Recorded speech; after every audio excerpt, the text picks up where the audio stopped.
হঠাৎ শান্তির নাটক নাকি পরবর্তী ধাপের প্রস্তুতি নিচ্ছে ইসরায়েল? যুক্তরাষ্ট্রের চাপেই কি গাজা থেকে সেনা প্রত্যাহার করছে ইসরায়েল? এরই মধ্যে পশ্চিম তীর থেকে গাজা শহরে প্রবেশ করতে শুরু করেছে বাস্তুচ্যুত ফিলিস্তিনিরা। এদিকে হামাসের সাথে ইসরায়েলের যুদ্ধবিরতি কার্যকরের পরপরই ইসরায়েল সফরের ঘোষণা দিয়েছেন মার্কিন প্রেসিডেন্ট ডোনাল্ড ট্রাম্প। নতুন কোনো ষড়যন্ত্র করছেন না তো তিনি। 10 অক্টোবর দুপুর থেকেই ফিলিস্তিনের স্বাধীনতাকামী সংগঠন হামাসের সাথে যুদ্ধবিরতি কার্যকরের ঘোষণা দেয় ইসরায়েলের সরকার। যদিও গাজা উপত্যকার বেশ কিছু জায়গায় এখনো ইসরায়েলি যুদ্ধবিমানের শব্দ শোনা যাচ্ছে বলে অভিযোগ এসেছে। এদিকে জাতিসংঘ সহ আন্তর্জাতিক বিভিন্ন সংস্থার মাধ্যমে গাজা উপত্যকার নিরীহ ফিলিস্তিনিদের জন্য প্রতিদিন 600টি ত্রাণবাহী ট্রাক প্রবেশের অনুমতি দিয়েছেন ইসরায়েলের প্রধানমন্ত্রী বেনিয়ামিন নেতানিয়াহু। এক প্রতিবেদনে বিষয়টি নিশ্চিত করেছে কাতার ভিত্তিক সংবাদ মাধ্যম আল জাজিরা।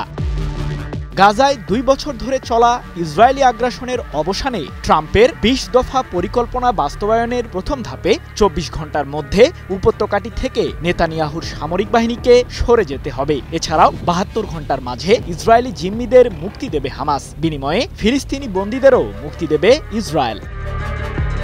এদিকে আগামী 13 অক্টোবর ঝটিকা সফরে ইসরায়েল যাবেন মার্কিন প্রেসিডেন্ট ট্রাম্প। তার এই সফরকে ঘিরে বৃহৎ নিরাপত্তার পরিকল্পনা করেছে নেতানিয়াহুর সামরিক বাহিনী। বিশ্লেষকদের ধারণা, ট্রাম্প তার এই সফরে ফিলিস্তিনি রাষ্ট্র পুনর্গঠনের পরিকল্পনা তুলে ধরবেন। সেই সাথে তার দেওয়া 20 দফা পরিকল্পনা বাস্তবায়নে উল্লেখযোগ্য দিক নির্দেশনাও দেবেন।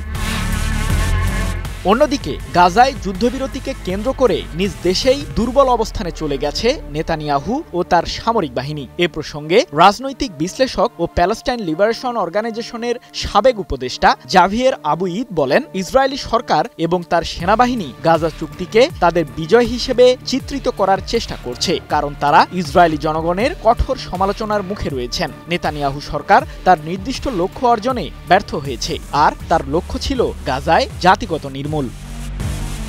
সৃজন মাহমুদ, নিউজ 24।